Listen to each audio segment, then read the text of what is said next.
Hey everyone, welcome to this video. My name is Mallory and this is Max, and this is Max's 7-month update. He's actually almost 8 months, but I am very behind in filming just because life is crazy. And yeah, I thought I would bring you guys this video. And if you're not subscribed yet, make sure to hit the subscribe button. Yes, he says to make sure to hit subscribe. And let's get started.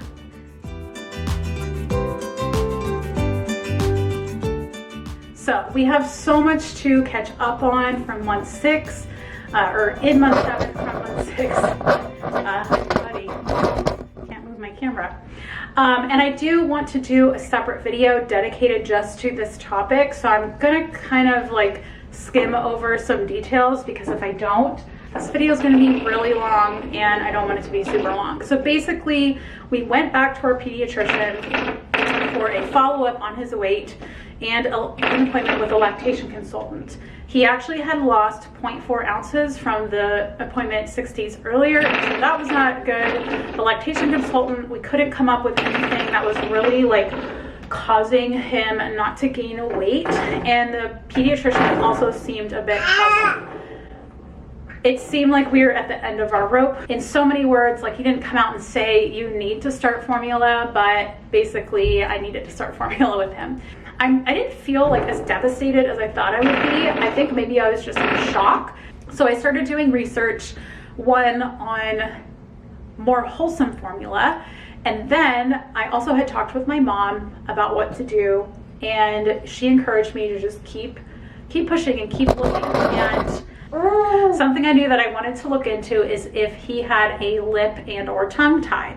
We knew that he had a tongue tie, but so we knew that he had a tongue tie, but we had been told that it shouldn't cause any problems. But I wanted to get a tie expert's opinion on the tongue tie and also to be evaluated for a lip tie. I talked with this wonderful military spouse who had lived in this area, and her son had had the exact same problem at the same age, and they saw a pediatric dentist, and he had had a lip and tongue tie, got them lasered, and gained 2 pounds in the following 2 weeks after the procedure. Okay, trying to change venue here, keep him happy. So anyway, we ended up going to see this pediatric dentist, and what do you know, Max also was diagnosed with a moderate tongue tie, a lip tie, and buccal ties, which means the cheeks were tied to the gums. I do want to do, like I said, a video just focused on this topic because I feel like there's a lot of moms out there whose babies might have this issue and they don't know it. And they might never know it unless they talk to somebody who knows about this topic. Trust me, I was skeptical about this topic before, and I do think there are probably many instances where a baby might have a lip or a tongue tie and it's not really giving them problems, but Max clearly had a problem with not gaining weight at like the normal rate. And I wanted to try it just to see, like, if I knew that if I didn't do it, I would always wonder, like, what if? It was amazing. Right after he got it done, we had virtually no pain with breastfeeding. I had been having pain for a long time, but I guess I had just kind of come to feel like it was normal, and I have a high pain tolerance, so I would just push through because it was important to me, and it was amazing. So I'm not going to give away all of his success in this video, but stay tuned for month 8 because he's doing really well. We do have a weight check tomorrow as of this filming. I'm happy with the weight that he's gained, but I'm just a little bit nervous. Like, what if it's not enough for the pediatrician? But hopefully it will be, and we'll be good to go. However, going back to the formula thing, I did come to a consensus on what to do about formula and what to give him with a formula if breastfeeding just wasn't going well after the tongue tie. Like, let's say he didn't gain weight at a faster rate after the tongue tie revision.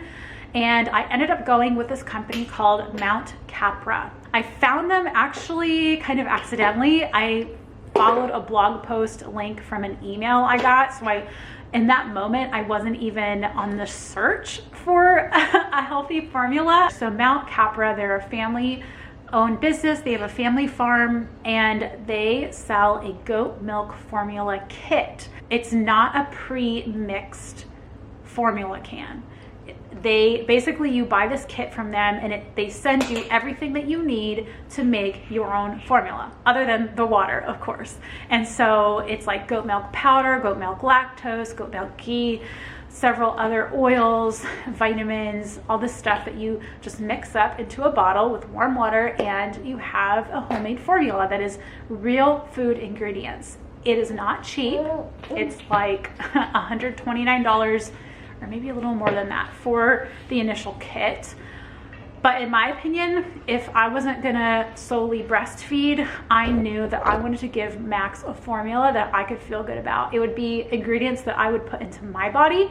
And that's the other reason I got it, is because if we never end up using it, they are ingredients that I can use in other ways. Like, they don't have to be just used for a formula.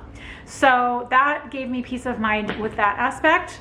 And that's what we'll do, you know, if we go to the doctor tomorrow and they say, you know, he's gaining weight but it needs to be faster, then probably we'll start the homemade goat milk formula. I highly recommend, you know, if for some reason you can't breastfeed or you have to supplement, I would highly recommend looking into Mount Capra. I will have a link below. I am not affiliated with them, at least not as of this filming. I would love to do a partnership with them because they seem like a fantastic company. All right, so that is it on the weight gain saga. Oh, one more thing with that, the pediatrician also wanted us to up solids to twice a day because we were only doing once a day, and he's like, you know, just try to get as much into him as possible. And so I do also believe that that has contributed to his weight gain because we're doing more solids, and he is loving food. He loves meat, even that chicken liver pate. I'll talk more about feeding later in the video. Also along the lines of health and wellness, earlier in month 7, he actually had a vomiting episode. I'm not going to get into the details of that either, but basically he threw up a lot. We eventually came to the conclusion to take him to the ER just to be safe. And it was so silly. As soon as we got to the ER, he was like starting to perk up and seeming better. And it was not a stomach bug. I think it was something that he ate. He hasn't had any issues since. So he had his first like illness, but it wasn't an illness. Other than that, he is so happy and healthy. He's just doing great. So let's move on to our other categories, developmental milestones, gross motor skills first. In month 7, he began crawling on hands and knees. Before that, I think he had been like rocking on all fours, but not crawling. And then it was just, again, like a switch flipped. And he is now zipping all over the house on hands and knees. He does not army crawl anymore. He also began pulling up to standing. So it started out with him just like putting his hands, or like his hands would be on the ground and then he would push up with his legs, and so he'd be kind of like a V shape. And then he started to use me and to use large objects to pull up on. He would also try to lift things that were too big for him, which is kind of funny, kind of like an ant, you know, like ants carry things that are like 3 times their size. And then he also liked to sit up against things. So like he would sit up against Zoe's dog food container or my desk leg, or, you know, he would just like put his back up against things. For fine motor skills, he began pressing the buttons on this Mandarin songbook that we have. So that was pretty amazing, especially because the buttons aren't like, they're actually indented, they're not raised, and so they're actually a little bit difficult to press. So he would kind of press them with the heel of his hand. And then he can also feed himself pretty well with a spoon. We have this like baby-led feeding type of spoon. It's a silicone spoon, and he can grip it and aim for his mouth quite well. He continues to babble using consonants. He also recognizes the sign and the word for more, which is like this. And he'll get so excited. I'll ask him, do you want more, when he's eating food. I don't really do it when he's nursing, but when he's eating solids, I'll ask, do you want more? And he'll go, oh, yeah, you know, get all excited. And he'll also sometimes make a sound, like he'll, yeah. He'll make it like an M sound. Is that right? Are you trying to contribute? Oh wow, that's amazing. And then miscellaneous, he continues to love Zoe. He's like obsessed with her. He likes to go grab her bone and to, you know, pet her face and all of this. He will intentionally stick his hands into her dog bowl. And there was one time where he was sticking it and putting it in his mouth over and over. I was like, that's disgusting. All right, next category is first and new things. So we got the Stoke Trip Trap chair, which I did a review, an unboxing and review on it. So you can find that in the cards up above if you're interested in the Trip Trap. Basically, it's a children's chair that can go from being a high chair all the way up to being an adult chair. So he does join us sitting at the table now for meals. So that's really great. He attended his first birthday celebration, which was Mark's 34th birthday earlier in August, and he painted a card for him.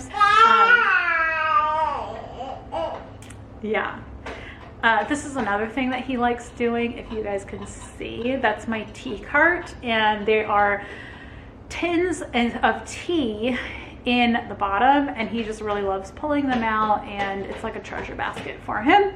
And then he continued to eat solid foods. So I introduced more foods to him, like Serenity Kids pouches, which are really good baby food pouches, and many of them are meat based. So he really likes the beef, kale, and sweet potato pouch, and they don't use any fruit in any of their pouches.